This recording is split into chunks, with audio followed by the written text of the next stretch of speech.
Extraído do livro Heróis da Fé, de Orlando Boyer. João Patton, o missionário entre os canibais. Perto de Darwinstone, na Escócia, morava um casal conhecido em toda a região como os velhos Adão e Eva. Nesse lar veio em visita uma sobrinha, Janete Rogerson. Supunha-se que não houvesse muita coisa na casa isolada dos velhos para distrair a jovem, sempre viva e alegre. Mas uma coisa atraiu-lhe o interesse, um rapaz chamado Tiago Patton, que entrava dia após dia no matagal perto da casa. Levava sempre um livro na mão, como se ali fosse para estudar e meditar. Certo dia a moça, vencida pela curiosidade, entrou furtivamente por entre as árvores e espiou o rapaz recitando sonetos evangélicos. A sua curiosidade tornou-se em santa admiração, quando o jovem, deixando o chapéu no chão, ajoelhou-se debaixo de uma árvore para derramar a alma em oração perante Deus. Ela, brincalhona, avançou e pendurou o chapéu em um galho que estava próximo. Em seguida escondeu-se onde podia sem ser vista, para presenciar o rapaz, perplexo, a procurar o chapéu. No dia seguinte a cena se repetiu, mas o coração da moça comoveu-se ao ver a perturbação do rapaz.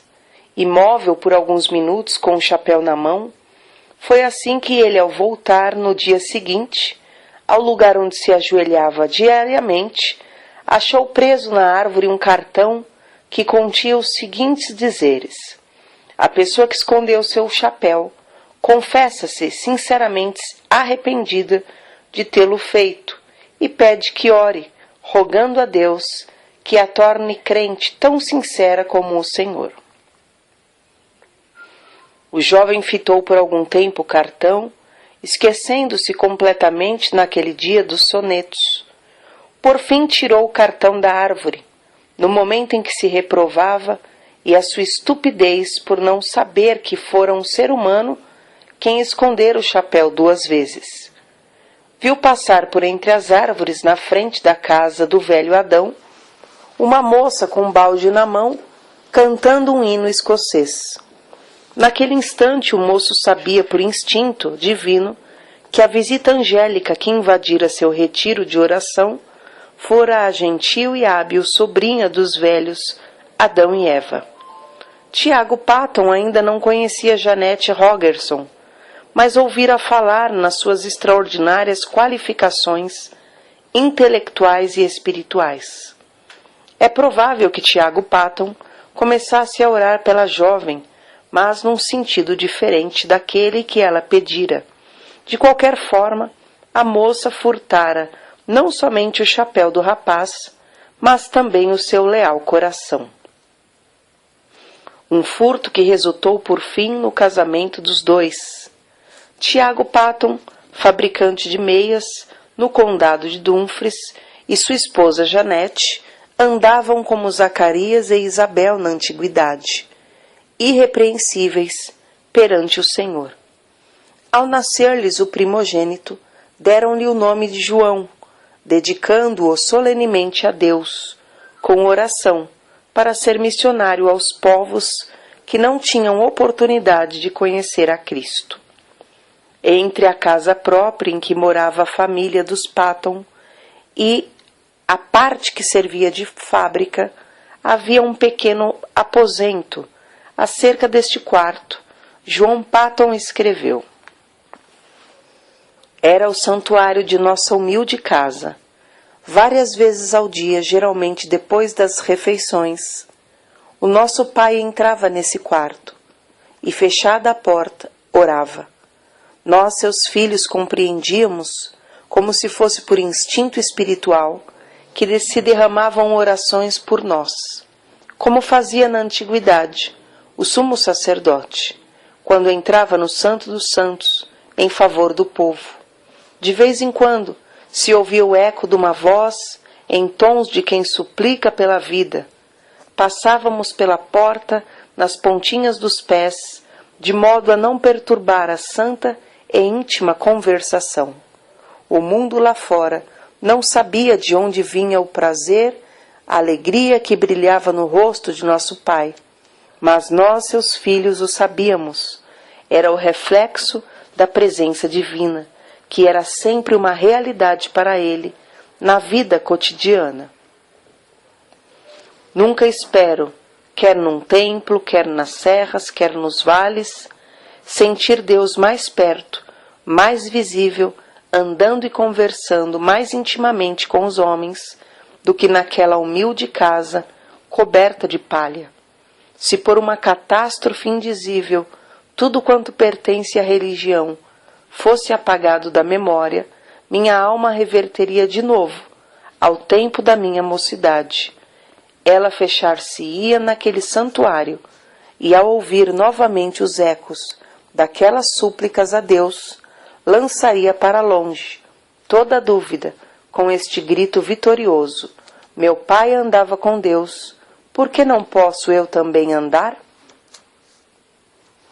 Na autobiografia de João Patton, vê-se que as suas lutas diárias eram grandes, mas o que lemos abaixo revela qual a força que operava para que ele sempre avançasse na obra de Deus. Antes, realizava-se culto doméstico na casa de meus avós, somente aos domingos, mas meu pai convenceu primeiro a minha avó a orar, ler um trecho da Bíblia e cantar um hino diariamente, pela manhã e à noite. Depois todos os membros da família seguiram esse costume. Foi assim que meu pai começou aos 17 anos de idade o bendito costume de fazer cultos matutinos e vespertinos em casa, costume que observou, talvez sem uma única exceção, até se achar no leito de morte, com 77 anos de idade. No último dia da sua vida, uma passagem das Escrituras foi lida e ouviu-se sua voz na oração. Nenhum dos filhos se recorda de um só dia que não fosse assim santificado. Muitas vezes havia pressa em atender a um negócio. Inúmeras vezes chegavam os amigos, mas nada impedia que nos ajoelhássemos em redor do altar familiar, enquanto o sumo sacerdote dirigia as nossas orações a Deus e se oferecia a si mesmo e a seus filhos ao mesmo Senhor. A luz de tal exemplo era uma bênção, tanto para o próximo como para a nossa família. Muitos anos depois, contaram-me que a mais depravada mulher da vila, uma mulher de rua, declarou que a única coisa que evitou seu suicídio foi que numa noite escura, perto da janela da casa de meu pai, ouviu-o implorando no culto doméstico que Deus convertesse o ímpio do erro e do seu mau caminho, e o fizessem luzir como uma joia na coroa do Redentor. Vi, disse ela, como eu era um grande peso sobre o coração desse bom homem, e sabia que Deus responderia à sua súplica. Foi por causa dessa certeza que não entrei no inferno, e que achei o único Salvador. Por meio desse ocorrido, a mulher foi salva e transformada pela graça divina. Não é de admirar que em tal ambiente, 3 dos 11 filhos de Tiago Patton, João, Walter e Tiago, fossem constrangidos a dar suas vidas à obra mais gloriosa, a de ganhar almas. Não julgávamos estar esse ponto completo, sem lhe acrescentar mais um trecho dessa autobiografia. Até que ponto fui impressionado nesse tempo pelas orações de meu pai? Não posso dizer, nem ninguém pode compreender.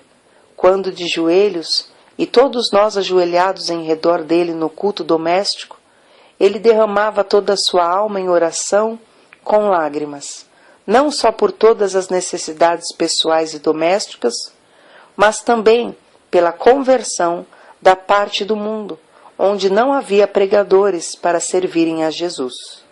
Sentíamos-nos na presença do Salvador vivo, e chegamos a conhecê-lo e a amá-lo como nosso amigo divino.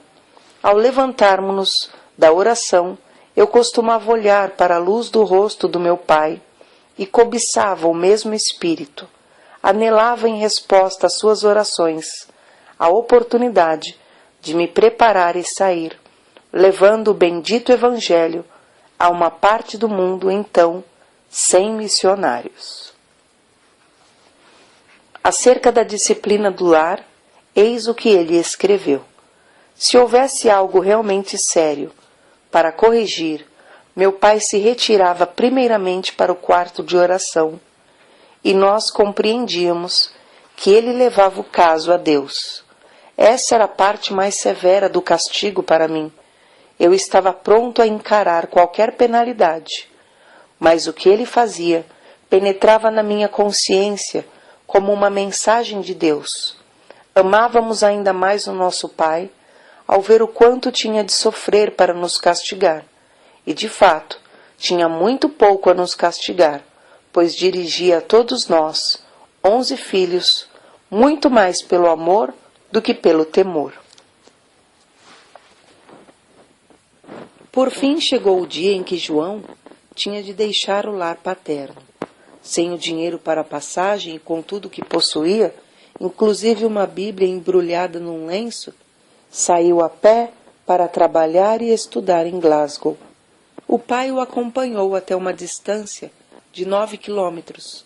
No último quilômetro, antes de se separarem um do outro, os dois caminhavam sem poder falar uma só palavra. Mas o filho sabia, pelo movimento dos lábios do pai, que este orava em seu coração por ele. Chegando ao lugar combinado onde se separariam, o pai balbuciou: Deus te abençoe, meu filho. O Deus de teu pai te prospere e te guarde de todo o mal.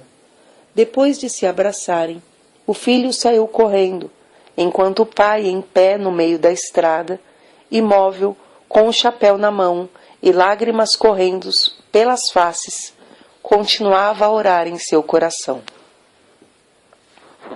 Alguns anos depois, o filho testificou de que essa cena gravada na sua alma o estimulava como um fogo inextinguível a não desapontar o pai no que esperava dele, seu filho que seguisse o seu bendito exemplo de andar com Deus. Durante os 3 anos de estudo em Glasgow, apesar de trabalhar com as próprias mãos para se sustentar, João Patton, no gozo do Espírito Santo, fez uma grande obra na seara do Senhor. Contudo, soava-lhe constantemente aos ouvidos o clamor dos selvagens nas ilhas do Pacífico, e isso foi, antes de tudo, o assunto que ocupava suas meditações e orações diárias. Havia outros para continuar a obra que fazia em Glasgow, mas quem desejava levar o Evangelho a esses pobres bárbaros? Ao declarar sua resolução de trabalhar entre os canibais das Novas Hébridas, quase todos os membros da sua igreja se opuseram à sua saída. Um muito estimado irmão assim se exprimiu: entre os antropófagos será comido por eles. A isso, João respondeu: o irmão é muito mais velho que eu. Em breve será sepultado e comido pelos vermes. Declara ao irmão que se eu conseguir viver e morrer, servindo ao Senhor Jesus e honrando o seu nome, não me importarei de ser comido por canibais ou por vermes. No grande dia da ressurreição, o meu corpo se levantará tão belo como o seu, na semelhança do Redentor ressuscitado. De fato, as Novas Hébridas haviam sido batizadas com o sangue de mártires. Os 2 missionários, William e Harris, enviados para evangelizar essas ilhas, poucos anos antes desse tempo, foram mortos a cacetadas e seus cadáveres cozidos e comidos. Os pobres selvagens não sabiam que assassinavam seus amigos mais fiéis. Assim, os crentes em todos os lugares, ao receberem as notícias do martírio dos 2, oraram com lágrimas por esses povos. Deus ouviu as súplicas, chamando entre outros a João Patton, mas a oposição à sua saída era tal que ele resolveu escrever a seus pais, e pela resposta veio a saber que eles o haviam dedicado para tal serviço no dia do seu nascimento. Desde esse momento, João Patton não mais duvidou da vontade de Deus, e assentou no seu coração gastar a vida servindo aos indígenas das ilhas do Pacífico. O nosso herói conta muitas coisas de interesse acerca da longa viagem à vela para as Novas Hébridas. Quase no fim da viagem, quebrou-se o mastro do navio. As águas os levavam lentamente para Tana, uma ilha de antropófagos, onde a bagagem teria sido saqueada e todos a bordo cozidos. Contudo, Deus ouviu suas súplicas e os fizeram alcançar uma outra ilha. Alguns meses depois foram à mesma ilha de Tana, onde conseguiram comprar o terreno dos silvícolas e edificar uma casa. Comove o coração ler que construíram a casa sobre os mesmos alicerces lançados pelo missionário Turner 15 anos antes, o qual teve de fugir da ilha para escapar de ser morto e comido pelos selvagens. Acerca da sua primeira impressão sobre o povo, Patton escreveu: "Fui levado ao maior desespero, ao vê-los na sua nudez e miséria. Senti tanto horror como compaixão. Eu tinha deixado a obra entre os amados irmãos em Glasgow, obra em que me sentia muito feliz para dedicar-me às criaturas tão degeneradas. Perguntei-me a mim mesmo, é possível ensiná-las a distinguir entre o bem e o mal e levá-las a Cristo ou mesmo a civilizá-las? Mas tudo isso eram apenas sentimentos passageiros. Logo senti um desejo tão profundo de levá-los ao conhecimento e amor de Jesus como jamais sentira quando trabalhara em Glasgow." Antes de completar a casa em que o casal Patton iria morar, houve uma batalha entre duas tribos. As mulheres e crianças fugiram para a praia, onde conservavam e riam ruidosamente, como se seus pais e irmãos estivessem ocupados em algum trabalho pacífico. Mas enquanto os selvagens gritavam e se empenhavam em conflitos sangrentos, os missionários entregavam-se à oração por eles. Os cadáveres dos mortos foram levados pelos vencedores a uma fonte de água fervente, onde foram cozidos e comidos. À noite ainda se ouvia pranto e gritos prolongados nas vilas em redor. Os missionários foram informados de que um guerreiro ferido na batalha acabara de morrer em casa. A sua viúva foi estrangulada imediatamente, conforme o costume, para que o seu espírito acompanhasse o do marido e lhe continuasse a servir de escravo. Os missionários, então, nesse ambiente da mais repugnante superstição, da mais baixa crueldade e da mais flagrante imoralidade, esforçavam-se para aprender a usar todas as palavras possíveis desse povo que não conhecia a escrita. Anelavam falar de Jesus e do amor de Deus a esses seres que adoravam árvores, pedras, fontes, riachos, insetos, homens falecidos, relíquias de cabelos, unhas, astros, vulcões, etc. A esposa de Patton era uma ajudadora esforçada, e dentro de poucas semanas reuniu 8 mulheres da ilha, a quem instruía diariamente.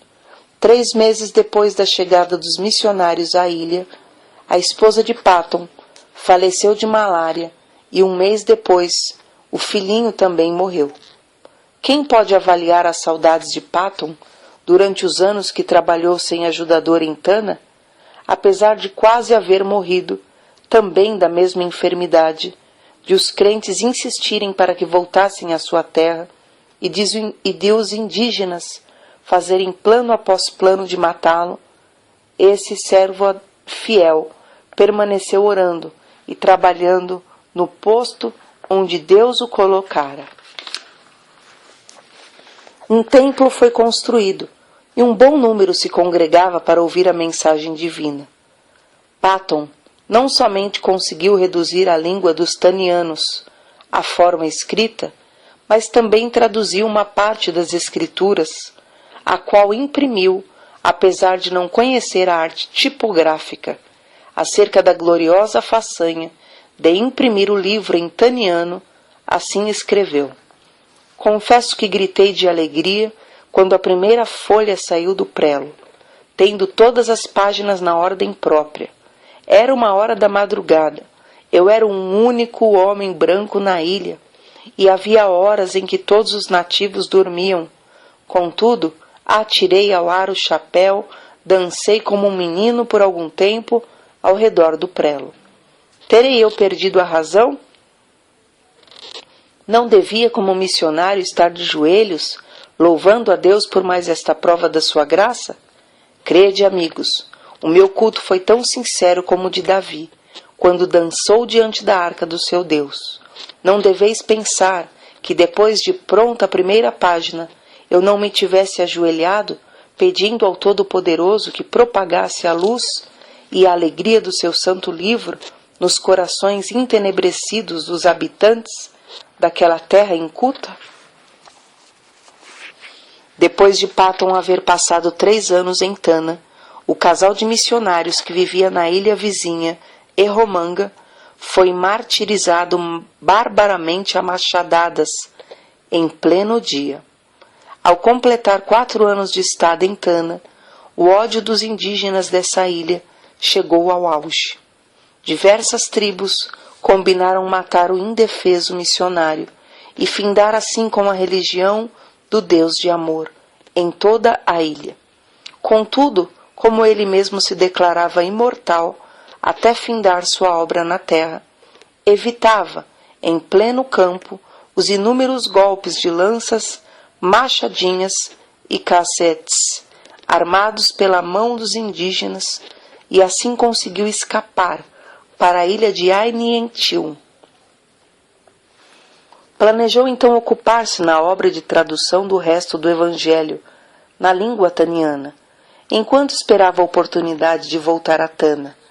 Porém, sentiu-se dirigido a aceitar a chamada para ir à Austrália. Em poucos meses, animou as igrejas ali a comprarem um navio à vela para servir aos missionários. Despertou-as também a contribuírem liberalmente e a enviarem mais missionários a evangelizar todas as ilhas. Acerca da sua viagem à Escócia, depois de alguns anos, nas Novas Hébridas, ele escreveu: fui de trem a Dumfries e lá achei condução para o querido lar paterno, onde fui acolhido com muitas lágrimas. Havia somente 5 curtíssimos anos que saíra desse santuário com a minha jovem esposa. E agora, ai de mim, mãe e filhinho jazem no túmulo em Tana, nos braços um do outro, até o dia da ressurreição. Não foi com menos gozo, apesar de sentir-me angustiado, que poucos dias depois encontrei-me com os pais da minha querida, falecida esposa. Antes de deixar a Escócia para a nova viagem, Patton casou-se com a irmã de outro missionário. Chamada por Deus a trabalhar entre os povos mergulhados nas trevas das Novas Hébridas, ela serviu como fiel companheira de seu marido por muitos anos. Meu último ano na Escócia foi ajoelhar-me no lar paterno, durante o culto doméstico, enquanto meu venerado pai, como sacerdote de cabelos brancos, nos entregava, mais uma vez, a obra do Senhor, aos cuidados e proteção de Deus. O Senhor das famílias de Israel. Eu tinha por certo, quando nos levantamos da oração, e nos despedimos uns dos outros, que não nos encontraríamos com eles antes do dia da ressurreição. Porém ele e minha querida mãe, com corações alegres, nos ofertaram de novo ao Senhor para o seu serviço entre os silvícolas. Mais tarde, meu querido irmão me escreveu que a espada que transpassara a alma da minha mãe era demasiado aguda e que depois da nossa saída, ela jazeu por muito tempo como morta nos braços de meu pai. Prestes a regressar às ilhas, Patton foi constrangido pelo voto de todos os missionários a não voltar a Tana, mas abrir a obra na vizinha ilha de Aniwa. Dessa forma tinha de aprender outra língua e começar tudo de novo, na tarefa de preparar o terreno para a construção da casa em seu novo habitat. Patton ajuntou 2 cestos de ossos humanos de vítimas comidas pelo povo da ilha. Quando essas pobres criaturas começavam a usar um pedacinho de chita ou um saiote, era sinal exterior de uma transformação, apesar de estarem longe da civilização. E quando começavam a olhar para cima e a orar àquele a quem chamavam de Pai, nosso Pai, meu coração se derretia em lágrimas de gozo, e sei por certo que havia um coração divino nos céus que se regozijava também. Contudo, como em Tana, Patton considerava-se imortal, até completar a obra que lhe fora designada por Deus. Inúmeras vezes evitou a morte, agarrando a arma levantada pelos selvagens contra ele, a fim de o matarem. Tempos depois, a força das trevas unidas contra o Evangelho em Aniwa cedeu. Isso data do tempo em que cavou um poço na ilha, para os indígenas. A água de coco para satisfazer a sede era suficiente, porque se banhavam no mar e usavam pouco a água para cozinhar, e nenhuma para lavar a roupa. Mas para os missionários, a falta de água doce era o maior sacrifício.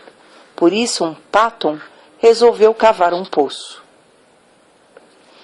No início, os indígenas auxiliaram-no na obra, apesar de considerarem o plano do deus de Missi, dar chuva de baixo, uma concepção nada lúcida. Mas depois, amedrontados pela profundeza da cavidade, deixaram o missionário a cavar sozinho, dia após dia, enquanto o contemplavam de longe, dizendo uns dos outros: quem jamais ouviu falar em chuva que vem de baixo? Pobre Missy, coitado. Quando o missionário insistia em dizer que o abastecimento de água em muitos países vinha de poços, eles respondiam: é assim que se dá com os doidos, ninguém pode desviá-los de suas ideias loucas. Depois de longos dias de labor enfadonho, Patton alcançou terra úmida. Confiava em Deus para obter água doce, em resposta às suas orações. Contudo, nessa altura, ao meditar sobre o efeito que causaria entre o povo o fato de encontrar água salgada, sentia-se quase que tomado de horror. Sentia-me, escreveu ele, tão comovido, que fiquei molhado de suor, e tremia-me todo o corpo, quando a água começou a borbulhar de baixo e a encher o poço.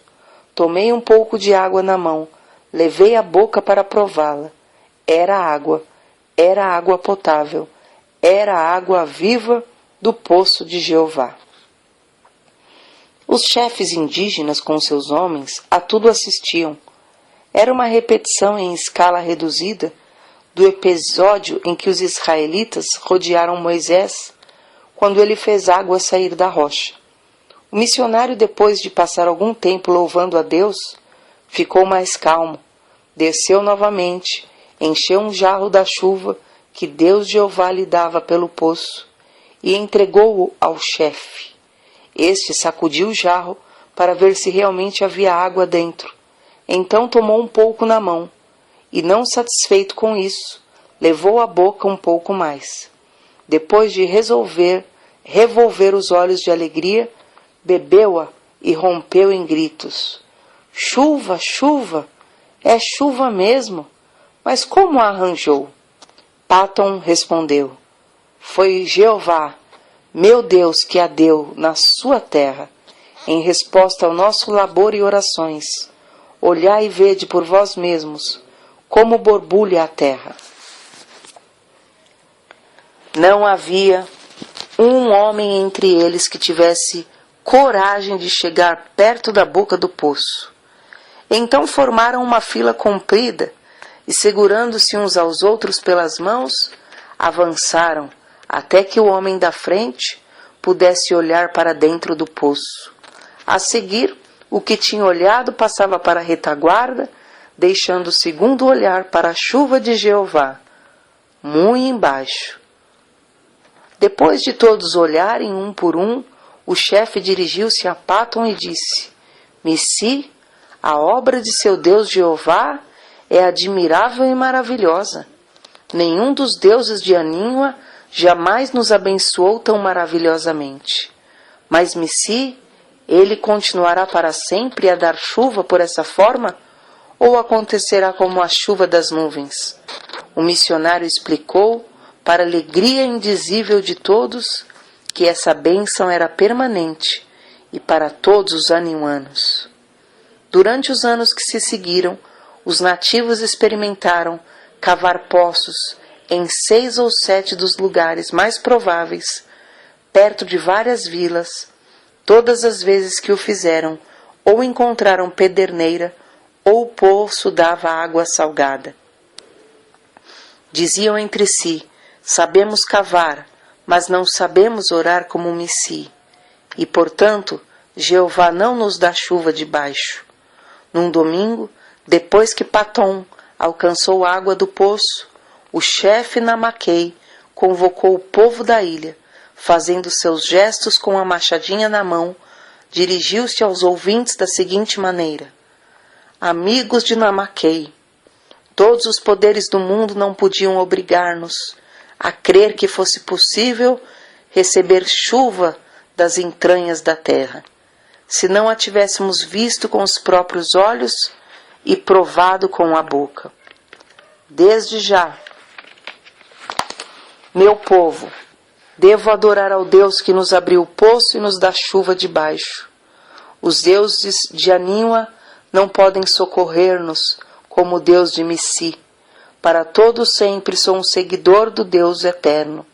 Todos vós que quiserdes fazer o mesmo, tomai os ídolos de Anínoa, os deuses que nossos pais temiam, e lançai-os aos pés de Messi. Vamos a Messi, para ele nos ensinar como devemos seguir a Jeová, que enviou seu Filho Jesus para morrer por nós e nos levar aos céus. Durante os dias que se seguiram, grupo após grupo dos silvícolas, alguns com lágrimas e soluços, outros aos gritos de louvor a Jeová, levaram seus ídolos de pau e pedra perante o missionário. Reunidos em montes, os ídolos de pau foram queimados, os de pedra enterrados em covas de 4 a 5 metros de profundidade, e alguns, de maior superstição, foram lançados no fundo do mar, longe da terra. Um dos primeiros passos da vida cotidiana da ilha, depois da destruição dos ídolos, foi a invocação da bênção do Senhor às refeições. O segundo passo, uma surpresa maior e que também encheu o missionário de prazer, foi um acordo entre eles de fazer culto doméstico, de manhã e à noite. Sem dúvida, esses cultos eram misturados por algum tempo com muitas das superstições do paganismo, mas Paton traduziu as escrituras, imprimiu-as na língua anímoana e ensinou o povo a lê-la. A transformação do povo da ilha foi uma das maravilhas dos tempos modernos. Como arde o coração ao ler acerca da ternura que o missionário sentia para com esses amados filhos na fé, e do carinho com que esses, outrora cruéis selvagens, que comiam carne humana, mostravam para com o missionário. Que o nosso coração arda também, para ver a mesma transformação dos milhares de indígenas no interior de nosso querido Brasil. Patton descreveu a primeira ceia do Senhor com as seguintes palavras: ao colocar o pão e o vinho nas mãos, outrora manchadas do sangue do canibalismo, agora estendidas para receber e participar dos emblemas do amor do Redentor, antecipei o gozo da glória até o ponto de o coração não suportar mais. É-me impossível experimentar delícia maior antes de eu poder fitar o rosto glorificado do próprio Senhor Jesus Cristo. Deus não somente concedeu ao nosso herói o indizível gozo de ver os aniuanos evangelizando as ilhas vizinhas, mas também de ver seu próprio filho, Frank Patton, e esposa, morando na ilha de Tanna e dando prosseguimento à obra que ele começara com o maior sacrifício. Foi com a idade de 83 anos que João G. Patton ouviu a voz de seu precioso Jesus, chamando-o para o lar eterno.